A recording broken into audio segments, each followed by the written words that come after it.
M. Bahouri a tout simplement déclaré qu'il n'a pas vu Toumba en train de se rendre coupable d'une quelconque des infractions qui lui sont reprochées. C'est parce que tout simplement, ce monsieur a dit que M. Aboubacar Diakité dit Toumba a eu à sauver des leaders.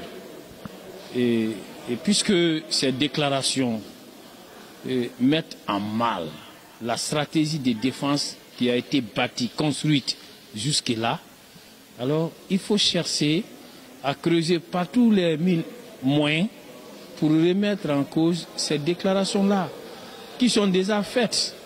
Ce ne sont pas les questions qui pourraient faire revenir M. Bahouri sur ça. Et vous avez compris qu'il a gardé intactes ces déclarations-là.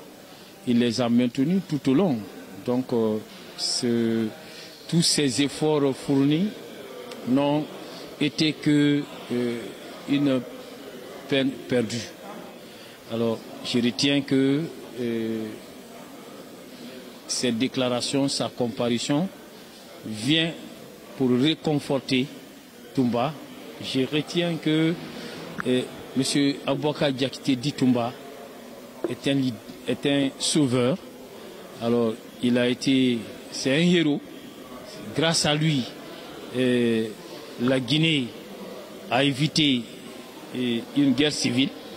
Parce que si l'un de ses leaders avait trouvé la mort ces jours, ce pays serait plongé dans une guerre civile. Depuis quand même la comparution de M. Bahouri, j'ai compris, et je vous l'annonce, ça va être le cas pour la plupart des victimes qui comparaîtront. Ces victimes vous diront que M. Aboubacar Diakité dit Toumba a eu à sauver des leaders. Ces victimes vous diront que M. Aboubacar Diakité dit Toumba ne s'est rendu coupable d'aucune des infractions. C'est que, suite à ces événements, M. Aboubacar Diakité dit Toumba, lorsqu'il était sorti du pays, il y a eu une campagne de dénigrement contre lui. Une campagne qui a consisté à le présenter comme étant le coupable tout fait de tout ce qui s'était passé au stade du 28 septembre. Juste pour pouvoir disculper Dadis et consorts qui sont les véritables auteurs de ces faits.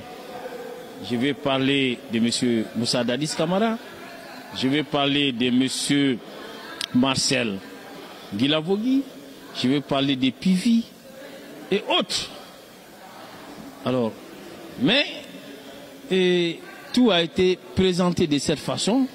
Ils ne savaient pas que les victimes qui avaient reçu ces idées préconçues pour venir accuser Toumba, alors que ces victimes-là pouvaient aujourd'hui se libérer et dire les choses telles qu'elles les ont vécues.